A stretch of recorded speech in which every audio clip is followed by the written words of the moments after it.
Hello student. तो आज हम देखेंगे moment of inertia of ring about different axis. पहले तो हमने डिराइव किया था moment of inertia ring about its own axis, वो है mr स्क्वायर। अब हम देखेंगे अबाउट इट्स डायमीटर। अगर आप डायग्राम को देखते हो तो तीन एक्सिस है, तीनों एक दूसरे को परपेंडिकुलर है। तो जब एक्सिस एक दूसरे को परपेंडिकुलर रहते हैं तब हम क्या यूज करते हैं? Perpendicular axis theorem. क्या है perpendicular axis theorem? iz equal to ix plus iy। अब z ऐसा एक्सिस है जो प्लेन को कैसा रहता है? परपेंडिकुलर। यहाँ पे परपेंडिकुलर एक्सिस कौन सा है? Centre axis IC। और IX IY ऐसे एक्सिस है जो in the plane of body, जैसे कि ID एंड ID।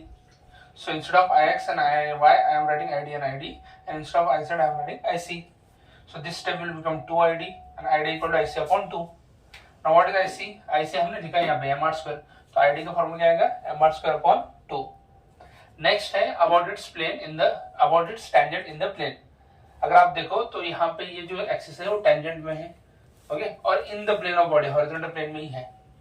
पर ये जो एक्सिस है किसको पैरेलल रहेगा? डायमीटर को पैरेलल रहेगा। जब दो एक्सिस पैरेलल मिलते हैं और एक एक्सिस सेंटर में से पास हो रहा है तो हम क्या यूज कर सकते हैं? Parallel axis theorem. What is parallel axis theorem? I not equal to IC plus MS square. I naught हमारा गिवन एक्सिस है जिसपे हमें मोमेंट ऑफ इनर्शिया फाइंड करना है, जैसे कि टेंजेंट। IC ऐसा एक्सिस है जो सेंटर में से पास हो रहा है, जैसे कि डायमीटर। और h इन दो एक्सिस का distance, perpendicular distance, h equal to r। So I naught की जगह हम ID लिखेंगे, IC की जगह ID लिखेंगे, और mh स्क्वायर की जगह mr स्क्वायर लिखेंगे। Now what is formula of ID? Already we have derived mr square upon 2। Just substitute करना है। यहाँ पे देखो मल्टीप्लाई डिवाइड बाय 2 कर दो, 2 प्लस 1 3 आ जाएगा, 3/2 mr स्क्वायर। ओके, नेक्स्ट है about its tangent perpendicular plane. ये भी टेंजेंट है, ये भी टेंजेंट है। ये in the plane of body, ये perpendicular to plane of body. अब जो tangent perpendicular plane of body है वो किसको पैरेलल रहेगा? ओन एक्सिस को पैरेलल रहेगा। अब दो एक्सिस पैरेलल है, कौन सा थ्योरम यूज कर सकते हैं हम? Parallel axis theorem. क्या है parallel axis theorem? I not equal to IC plus MH square. I naught हमारा गिवन एक्सिस है, वो तो टेंजेंट परपेंडिकुलर प्लेन, उसको मैंने सिंबल दिया है I कैपिटल T। ओके, जानबूझ के मैंने डिफरेंशिएट किया है, small t in the plane के लिए, कैपिटल T परपेंडिकुलर प्लेन के लिए।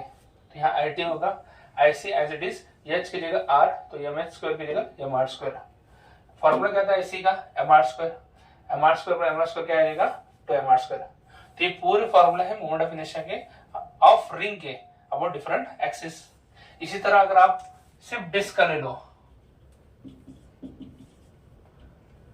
डिस्क का फॉर्मूला क्या आएगा? ओन एक्सिस के लिए mr स्क्वायर अपॉन 2 है।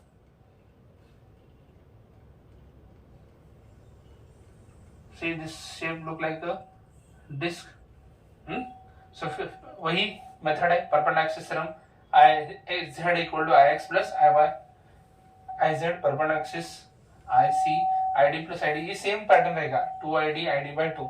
सिर्फ क्या करना है, IC का फॉर्मूला डिस्क के लिए क्या था? mr square upon 2। ऑलरेडी 2 है तो यहाँ mr स्क्वायर 2 इंटू 2। ओके, तो इसका आंसर क्या आएगा? mr square upon 4। mr square upon 4, ये आईडी का फॉर्मूला। ये फॉर्मूला हो गया moment of inertia of disc about diameter.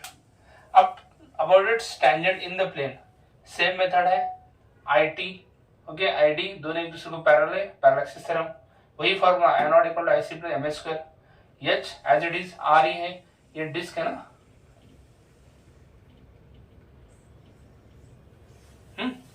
तो यहाँ MS स्क्वायर की जगह mr स्क्वायर।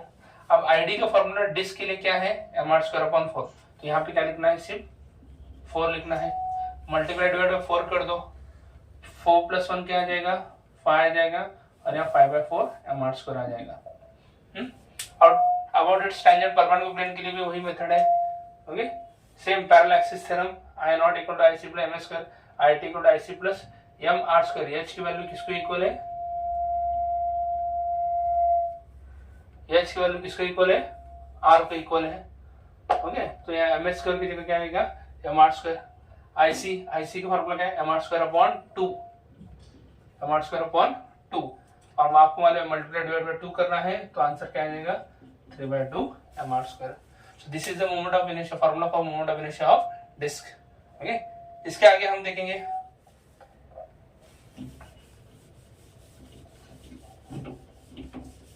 रॉड का हम देखते हैं।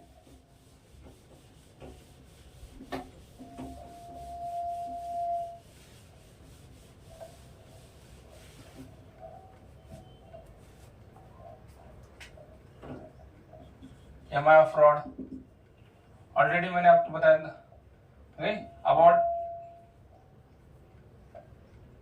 अबाउट इट्स ओन एक्सिस में ट्रांसफर एक्सिस के लिए रॉड का फॉर्मूला क्या है, ml²/12 है। ये आपको मालूम होगा क्या है रॉड का फॉर्मूला, ml²/12। ओके, अब हम देखेंगे ऐसा axis about its end, okay, about transfer axis passing through end. Transfer axis ही रहेगा ये, passing through one of its end of its end।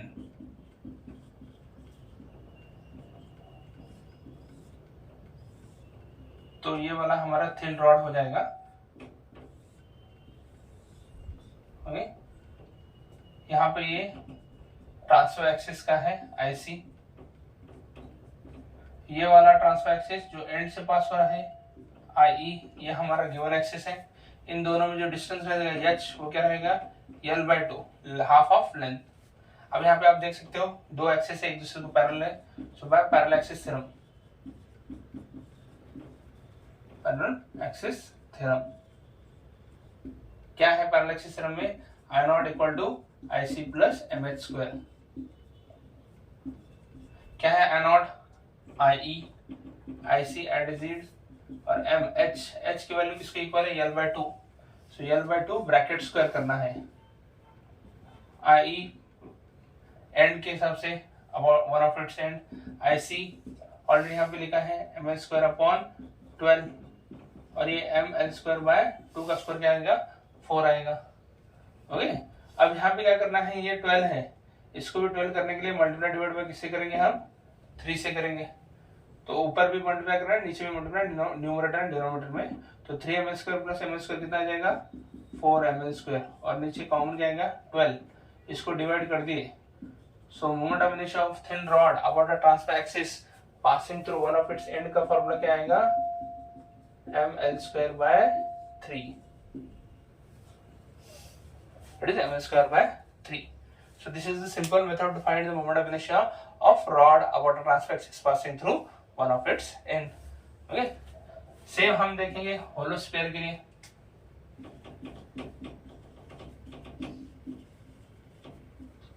Hollow sphere के लिए अबाउट इट्स डायमीटर हो या ओन एक्सिस हो, दोनों का मतलब सेम ही है। क्या फॉर्मूला है IC का, 2/3 mr², 2/3 mr²। अब आपको क्या करना है, अबाउट इट्स टेंजेंट निकालना है, अबाउट इट्स टेंजेंट।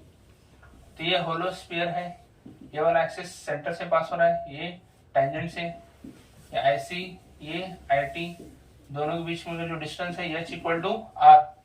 ओके, फिर से क्या लगाना है, parallel axis theorem, I0 = IC + MH²। Okay, I0 की जगह क्या लिखेंगे, tangent IT, IC as it is IC, और h की जगह क्या लिखना है, यहाँ पे r लिखना है। तो h² की जगह क्या हो जाएगा, r²।